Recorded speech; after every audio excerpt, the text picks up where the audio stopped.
Alrighty.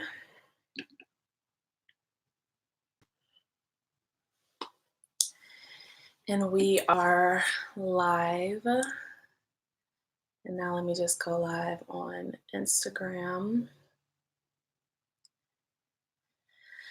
So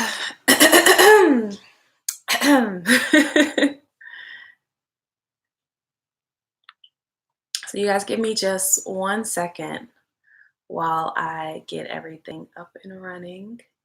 For some reason, it's taking a while to log onto Instagram today. I wonder why. Maybe I'm on the wrong Wi-Fi. Cancel. Weird. Hey guys, how are you today? Hey. How's your week starting out, you guys? How's your hair doing? That's a good question. How's your hair doing? How's your week starting out? Maybe I should just come off of Wi-Fi. I don't know. We'll see. Oh, I love you too. Thank you, Allie. Let's see if this works.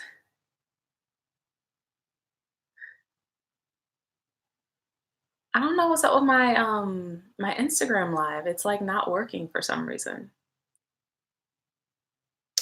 Maybe because it's 7. I don't know. This is like super strange. Let me know how you're doing though.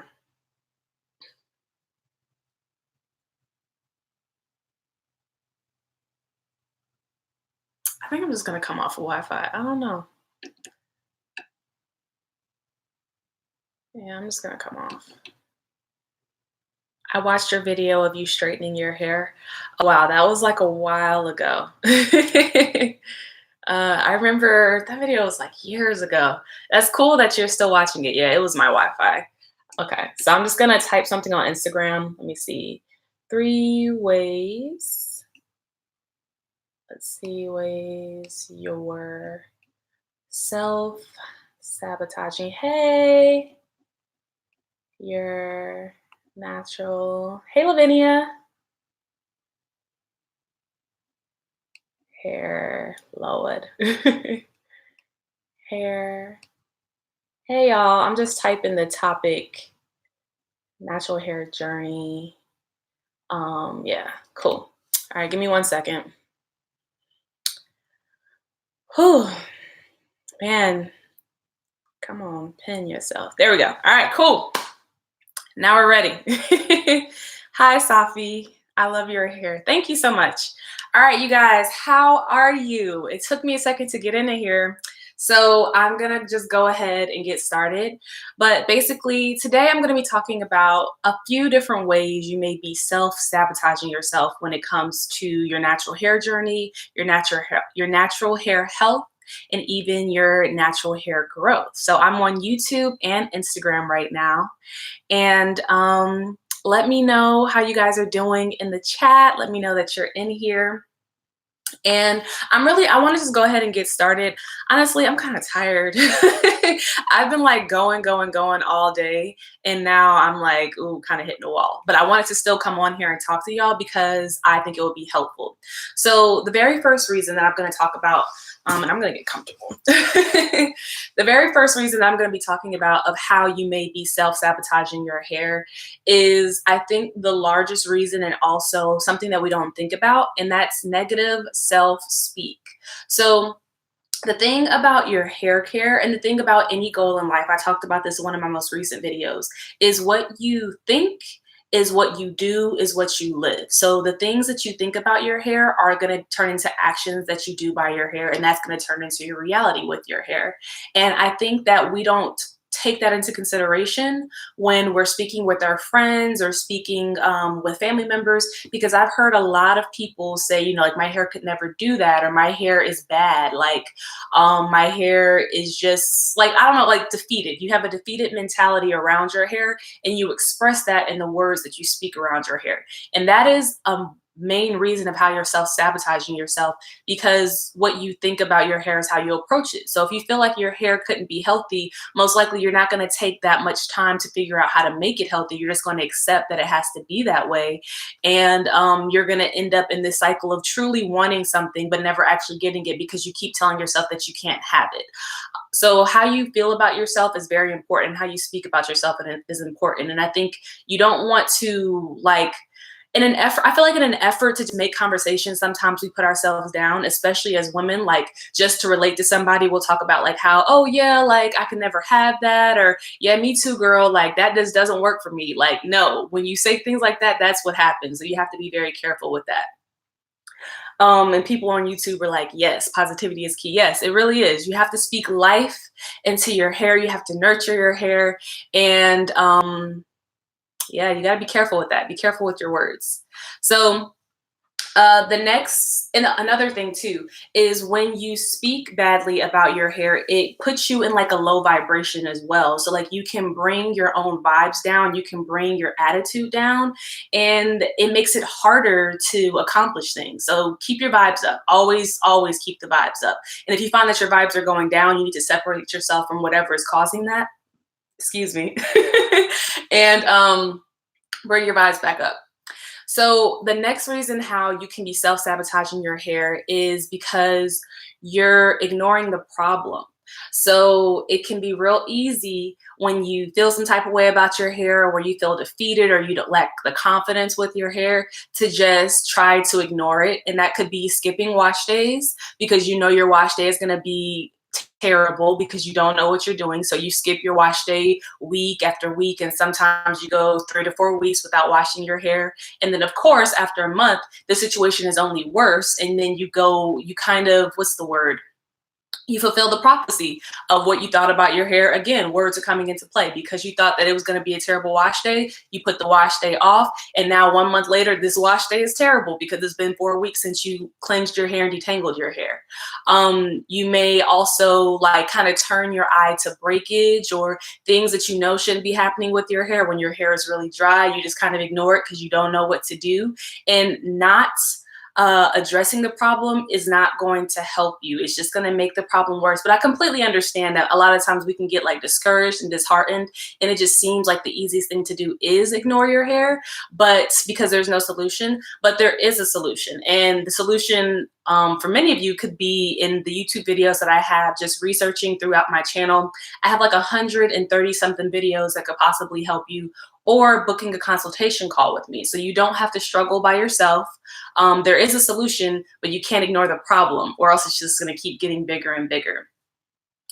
And then another thing with that too is, and this is just the flip side, when you're working hard at something and when you're like working toward a goal, something that can be helpful is kind of like ignoring the appearance of what it looks like in the moment.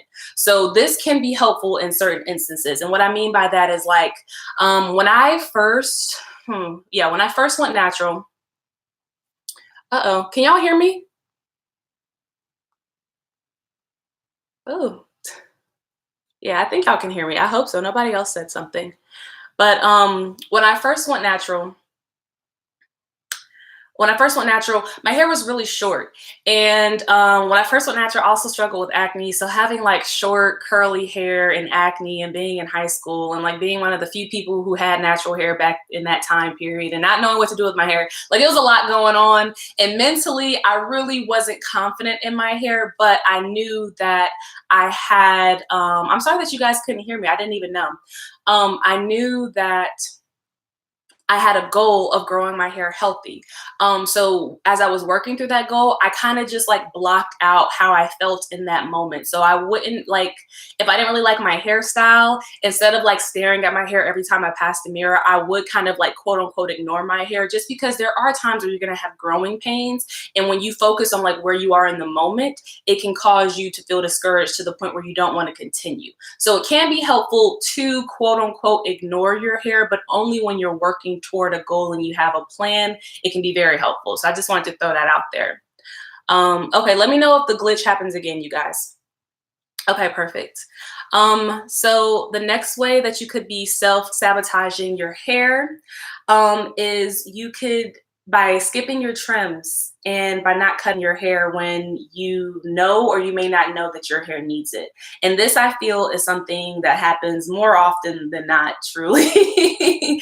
And the reason why is because cutting your hair is one of the most like uncomfortable things you can do as a natural. I feel like, especially cutting your hair on your own, because first you have to understand that you need to cut your hair. Many people don't. I have a video on this, but basically, when you have a lot of breakage, or you notice a lot of single strand knots, or you notice your hair getting wispy at the end and kind of getting thin at the ends, that's when you need to trim or cut your hair. Or when your hair becomes much more difficult to detangle and style, and it just starts acting a little bit crazy based on how it usually acts, you need to get a trim or a cut. But then when you go get a trim or a cut, you have to first find a stylist that you trust, which I know can be very hard to do. Yeah, my 12 says I hate haircuts. Yeah, right. I understand that. So because we already have like the don't know component, like the knowledge is lacking on when you should get a cut or a trim, and then there's the distrust component of like going to see a stylist that usually leaves you with trying to do it at home, which can also be very uncomfortable. Like I feel like trimming or cutting your hair is one of the hardest things to do, even years after being natural. Like every time I cut and trim my hair, I think now I kind of have my routine down, but I always like designate a few hours to that. Like I don't know how long it's going to take me because it's something that I really only do a couple times a year. So you don't have a lot of time to like build your technique with it. But not trimming and not cutting your hair is like sabotaging your growth and sabotaging your journey and everything that you're working for. Because when you have ends that are dead, that are split, that are dry, it's only going to wreak havoc on the length of your hair. And the longer those ends stay on there, the higher the ends are going to go up. Like the higher the damage is going to go up on your hair strands, and the worse the issues are going to be. So it's really better to set a schedule of when you trim and have like already have the plan in place, already have a stylist if that's the route that you're going to go, or already have like a YouTube video on lock that you can just pull up and look at whenever you need to trim your hair yourself, so that when it comes time for when you need to trim your hair, you can just do it. And that's something that's super important.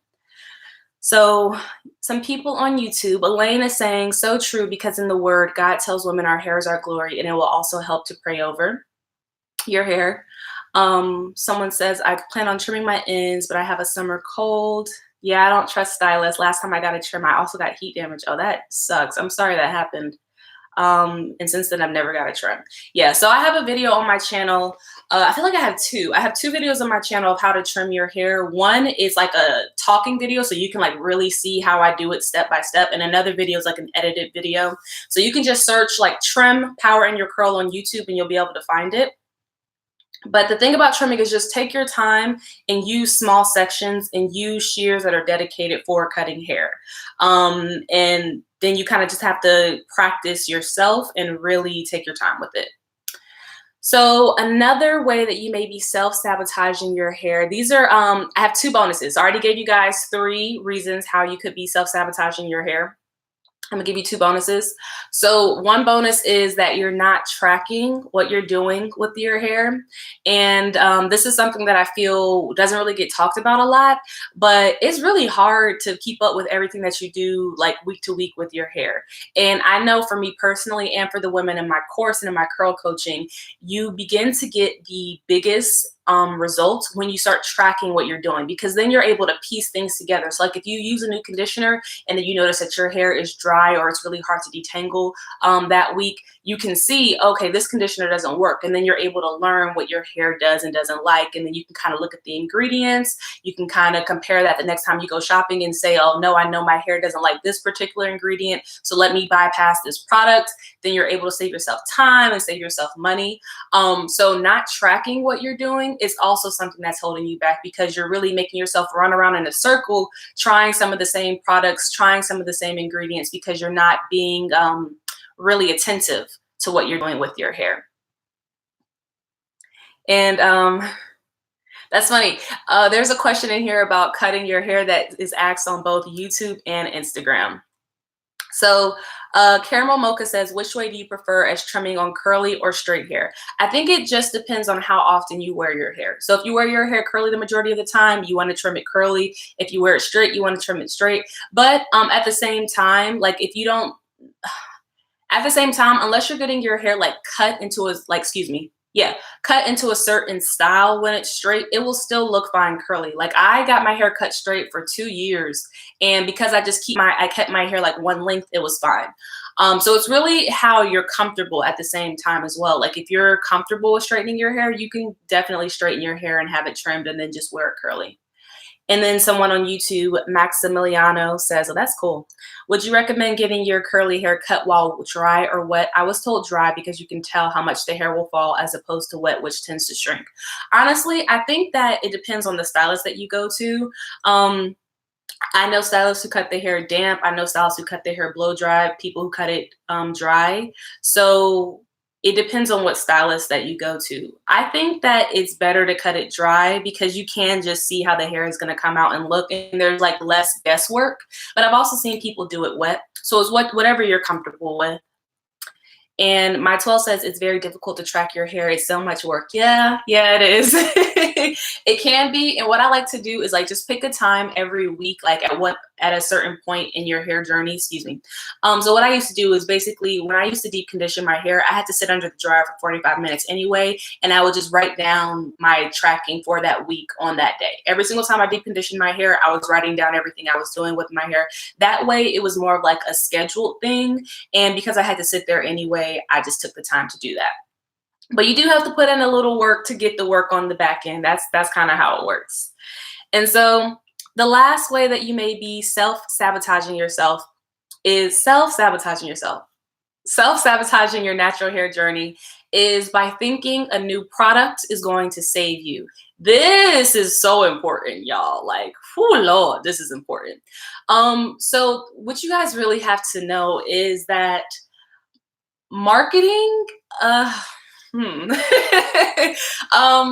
marketing will play on your emotions, basically. So when you see a new product come out on Instagram, online, and people are marketing, the company's marketing is this is going to help you have longer hair, it's going to solve all your problems and all these things. The thing is, if you don't know your hair, no product is going to solve any problem because you don't even understand your hair. Like that's just the bottom line. And I talk about this a lot more in my course and with my clients because I don't want you guys to feel duped into thinking you have to go out and buy all these different products in order to have a specific type of hair or in order to have a specific type of journey, when it really is the knowledge. Like the knowledge and the technique is most important when it comes to your hair. And then the products do play a part. Like products are important.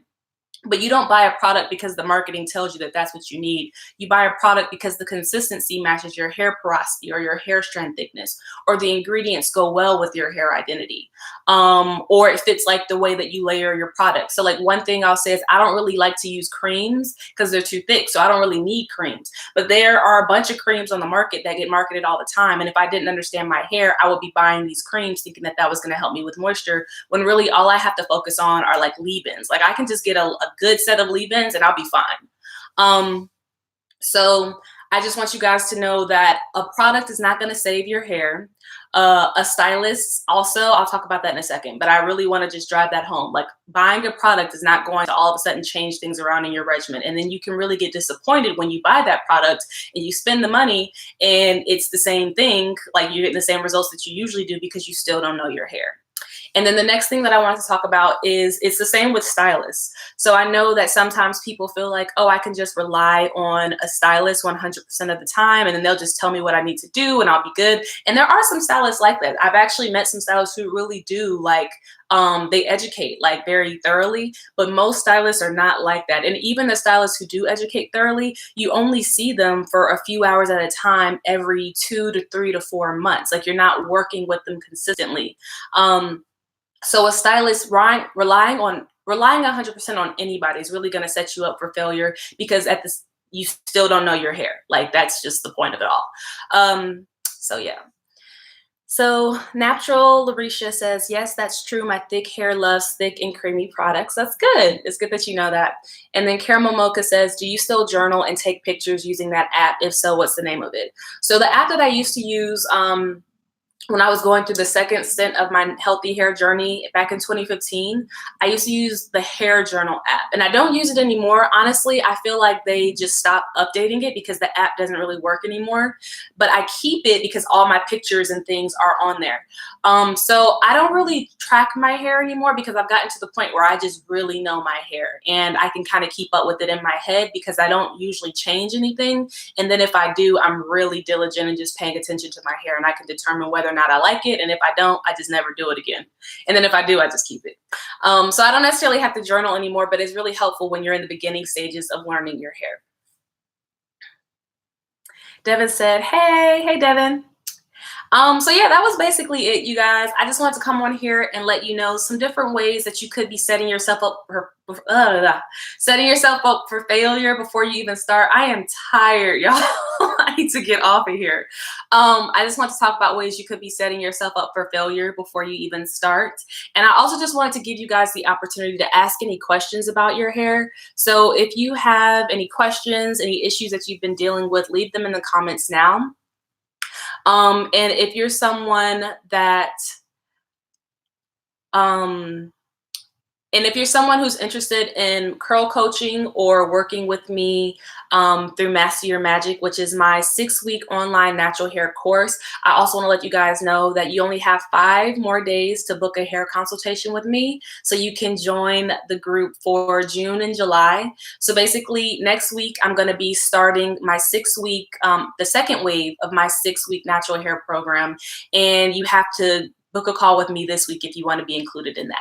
And I can talk a little bit more about that after you guys ask some questions, or if you guys don't have any questions, I'll just talk a little about it. But basically what it is it's a program designed to help you learn your hair. So everything that we're talking about, how everything really roots down to learning your hair, this program breaks that down for you. I help you work through your mindset first off and foremost, because that is important. We work through your mindset around your hair first, then you learn your complete hair identity, and then I teach you how you use your hair identity to build a regimen that works for you and also to shop for products easily. And then while you're with me for those 6 weeks, we meet twice a week for 6 weeks. So that's 12 sessions that you have with me live, like just like this. It's live with a small group of women, and you really get like a coaching session with me twice a week where you can ask any questions. And we work through any question that could come up for you in your natural hair journey, as far as like how often should you shampoo, how often should you trim, what to do when you get protein overload, what to do when you have moisture overload. Like we talk about everything related to natural hair. So you get a comprehensive natural hair, like complete rundown in those 6 weeks. And then you have lifetime access to our sessions together so that you can always refer back to them. So click the link in my description box on YouTube, and then on Instagram, it's powerinyourcurl.as.me, and that's how you book a call with me. And go ahead and book your call for this week if you want to join the program. So let's see, we got a lot of questions coming in on YouTube. My 12 says, this was amazing. Thank you. I'm so glad you liked it. So let me see. I don't really see any questions. Let me see. How can I keep my ends full? I've grown my hair to waist length several times, but have see-through ends. If you have see-through ends, you need a trim. So basically what's happening right now in Robinson, it sounds like you're not retaining length well. And honestly, as your hair gets longer, it gets harder to maintain length because your ends are the oldest. So I've seen a lot of times when women have long hair, they'll kind of hit a point where it's really hard to get past that point with healthy hair, because your hair is like the oldest at that point. So what I say to people who are having the same issues over and over again and like constantly getting stuck and hitting the same wall over and over again is you need to elevate something in your regimen. There's something currently missing in your regimen where it didn't really matter when your hair was shorter, but as your hair got longer and as it got older and as it got more fragile, there's something that you're doing or something that you're not doing that's not addressing the needs that your hair has. So it could be an issue of hydration, moisture, strength, and you really just have to evaluate your hair and figure out what's missing and then add that into your regimen. Or you could be doing too much. You may be styling your hair too much and causing breakage or something like that. So you'd have to look at your regimen and evaluate it. Tina says, I have a problem area in the crown of my head. No matter what I do, that part of my hair gets frizzy faster, and it doesn't really like to curl up like the rest of my hair. So a lot of people have issues with the crown of their hair. I feel like I also have a video on this. Maybe I don't. I think I just talk about it a lot. So what you can do for that is by actually figuring out if the crown of your hair needs protein more often or moisture more often, and then deep conditioning really well with that. You can also style your hair in ways that kind of protects the crown of your head. So a lot of the times the crown is frizzier because it's exposed to the elements, and you have to just give it extra tender love and care when you're styling and applying product to make sure that it's getting what it needs. Let me think, is there anything else? No, really, I would just say deep conditioning, and maybe even using different products at the crown of your head can help. So Pretty is 29 on Instagram says, how do you know when you have protein overload? You know that you have protein overload when you've been consistently using protein deep conditioners or hair products with protein in them, and you notice that your hair is stiff. Protein overload is like really like, whoa, what's happening with my hair? Like it can start out very subtle, like your hair just feels stiffer and drier than usual, even though you're using a deep conditioner that your hair typically likes. Or it can be really extreme and your hair can feel like straw and be very brittle and be very prone to breakage and have no bend. Excuse me. So basically your hair is just really, really like it has no bend to it, no pliability to it. And if you have protein overload, you really just have to wait it out. There's nothing that you can do besides just using moisturizing deep conditioners to add the moisture that you need into your hair and just wait it out. And usually it takes about a month to 2 months to let it kind of like get rid of, kind of flush out of your hair, I guess I could say, because protein binds to your hair strand. So it kind of just naturally has to loosen on its own. Let's see. You two got the questions, Lord. Okay. So let's see. Rena said, hey, Rena, can you do a video just about naturally curly kids? You know, I would love to do that, but I don't have any kids in my life. Let me think about that. No, I don't have any kids in my life, like little kids. The thing about me, I live in Florida and all of my family lives in Georgia because my husband is military. So like, it's just me. So I can't right now, but in the future, I probably will. Like, you know, when I have my own kids, I'll probably do videos on that.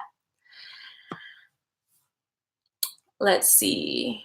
I'm glad you caught us live too, Rena. Rena says she barely, she can't believe that she finally is seeing me in real time. Oh, I'm glad you caught it. And Robinson says, thank you. I'm going to start journaling. Okay. I have 4B and 4C hair and it's hard to keep it moisturized. Any tips? Destinique, I don't hair type because it's really hard for me to really know the identity of your hair just based off of your curl pattern. So I need you to tell me like your porosity and your hair strand thickness, and then I can help you a little bit more. But I would say if your hair is hard to keep it moisturized, you just want to make sure, like just general information, you want to make sure that you're cleansing consistently in a way that works well for your hair type, and you're also layering your products in a way that gives you moisture. So if you're not, and then also using products that work well, like high quality products. So somebody said, dang, come to NYC. I got lots of kids. That's funny. But okay, let me go through some of these YouTube questions. Y'all are coming through. Let me see. All right. How can I get my edges to grow? You can get your edges to grow by leaving them alone. So your hair usually, I just sent out an email about this actually. Your hair grows, but you do have like sensitive areas of your hair where you can kind of cause like trauma and damage and stress, and that can cause it to break off, or it can cause the hair to grow into regression. So if you're having issues with your edges, I would say the first thing that you want to do is pinpoint any stressful hairstyles that you're doing, any stressful techniques that you're doing on a consistent basis. Like for me, I used to have a problem with like doing this with my hair a lot. Like even just simply doing that, I would do it all the time. Like right here, every time I pulled my hair back, I would always do that. And then I started noticing I was getting like a little bit of a bald spot right there, along with stress. Stress contributes to like hair fallout around your edges and the nape of your hair as well. But you just really want to be cognizant of like, how are you tying your headscarf at night? Is it too tight? Are you always tying the knot in the same spot? Are you slicking your hair back? Because that will cause your edges to really be stressed. Are you wearing buns and ponytails like more than 3 days out of the week? If you notice that your edges are thinning, like it's usually something that you're doing to your hair that's causing tension. Extensions, having too tight extensions, have extensions that are too small, like all of that contributes. And then someone else asked how to get your edges to thicken. So if your hair isn't like thinning due to tension or thinning due to some like stress or something like that, you can't make your hair thicker than it is because you already have like a preset number of hair follicles on your scalp, just genetically, which is your density. Like I don't have, I mean, I think I have pretty normal edges. I have normal density. So there are some people who just have those like crazy flourishing edges, and that's just genetics. That's just their hair density. But there is something that you can do. I will say the main choice hair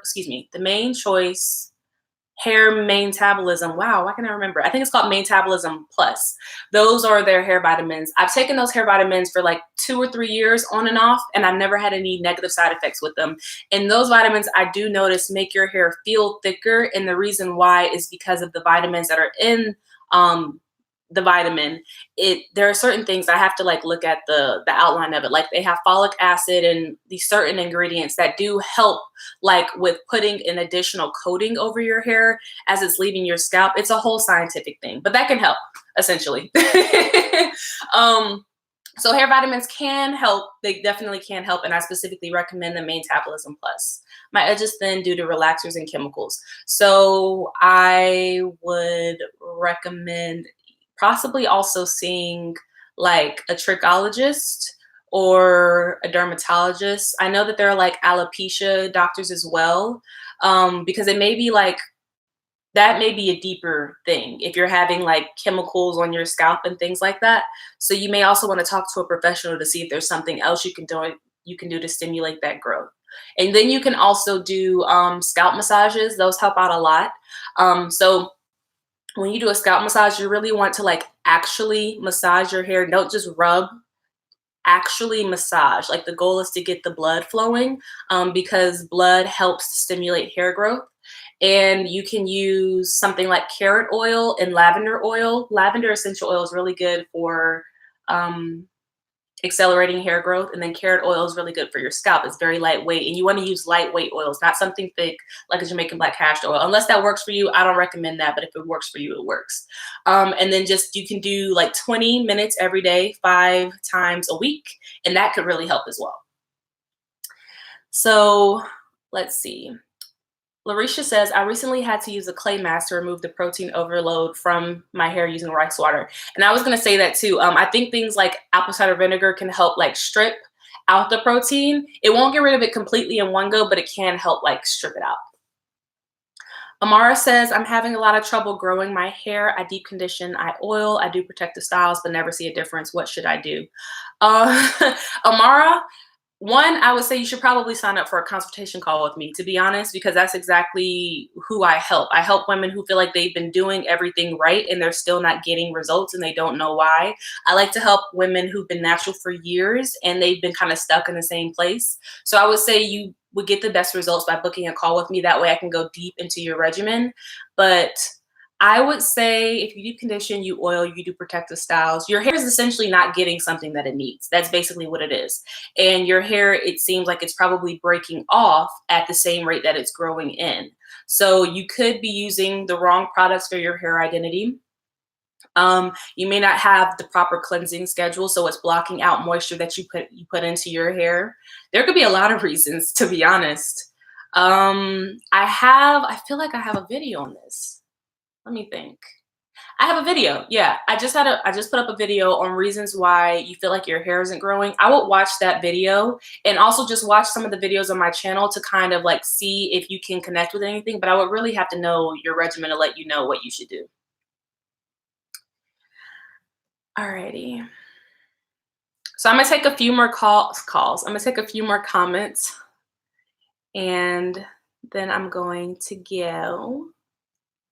So Devin says, will you ever do a hair tour? I would love to. I so would love to just go around the country and talk to women about their hair and share like deep, genuine knowledge about what they can do to help them. And also, I don't like to just give knowledge. I also like to give like emotional support because I know that it's a very emotional thing, your hair. So yeah, I would love to do that.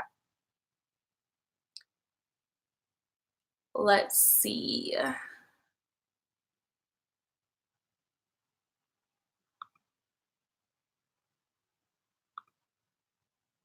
What are the openings for July? Um, as far as curl coaching or joining Master Your Magic.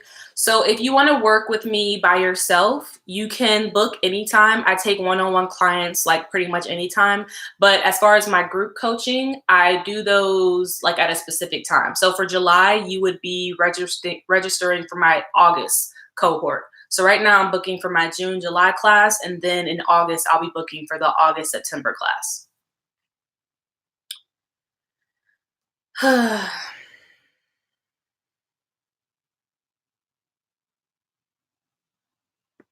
So I've been trying to find questions. I'm sorry, you guys. I'm really trying to find like clear questions, but a lot of these, let me do this one. Let's see. Hi, this is my first time on and I'm enjoying it. Oh, thank you. What protein treatment do you recommend for low porosity hair? So for most hair types, I think that the Briogeo Don't Despair Repair Protein Deep Conditioner is really good because it gives you moisture and it gives you protein. It's a very high quality deep conditioner and it's also pretty universal for most porosities and most hair strand thicknesses.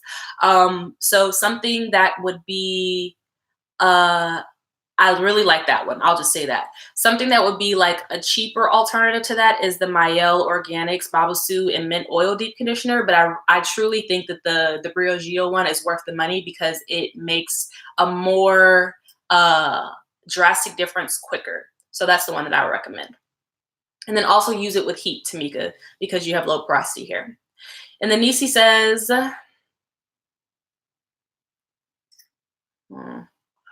Nisi is asking about, she has 4C hair and having a hard time doing a wash and go. Do you know what products would work for my hair type? Nisi, it's really not about your curl pattern. It's about your porosity. That's going to let you know what products will work for your hair type. So I can't give you any suggestions based off of your curl pattern because you could have 4C hair, but have high porosity hair or have low porosity hair. And those types of porosities both need different types of products. So I would say you want to watch my video on curl typing and why that doesn't help. And then you can kind of self-diagnose what products will work best for you based on what I said in that video. Alrighty. Somebody say, yes, do a hair tour. Okay. Instagram. How many times should I wash and trim my hair? Also, should I trim wet or dry? So depending on your porosity is how often you should wash your hair. So if you have low porosity or medium porosity hair, you want to clarify your hair at least, I would say once to twice a month, and shampoo once to twice a month as well. And then if you have high porosity hair, you want to co-wash and shampoo depending on your needs, but at least once with the shampoo, at least once. And then as far as trimming your hair, that depends on your hair strand thickness. So if you have fine strands or medium strands, you want to trim every 3 months. And then if you have thick strands, you want to trim every 4 months. And again, I have a video explaining hair identity on my channel right now. That's called Why Curl Typing Doesn't Work. And that'll tell you what your hair identity is. And then you can kind of figure out your schedule around that. And this is the last question I'm gonna take, you guys, because I'm honestly getting so tired. And and it's from Caramel Mocha, and she says, deep condition with heat for how long, or is it okay to deep condition overnight? So with deep conditioner, it takes 30 minutes for your hair to fully absorb a product that's on top of it. And for low porosity hair, I always like to do it for at least 40 to 45 minutes because I just noticed that it takes a little bit longer for things to sink into my hair. So if you're going to deep condition, you want to do it for that amount of time, 30 to 45 minutes. And then as far as deep conditioning overnight, this is a very personal question, but it really depends on your hair. So I have success and my hair loves being deep conditioned overnight, but I have to be careful not to overdo it because you can over moisturize your hair. Your curls will kind of get like, they'll get stretched out. They won't be as springy. Your hair will be a little bit limp. So you can deep condition overnight. I just wouldn't recommend doing it more than once a month. Yeah, more than once a month. And even then, sometimes you can do it twice a month, but you really have to be super careful with if it works for you. So yeah. And I'll take one more question on YouTube. Let's see. Any ideas on what to do for splits in the middle? That's a good question. That's a good question. So I'm gonna answer that one, and then I'm gonna go for real. Life's poetry too. Any ideas on what to do for splits in the middle of the hair shaft and fairy knots, especially for fine hair? So with fine hair, the answer to splits is to trim. With anybody, the answer to splits is to trim. And that's why you need to stay on a consistent schedule, because with fine hair especially, your hair will get away from you the longer you wait to trim, because it's so easily damaged because the strands are so wispy and thin.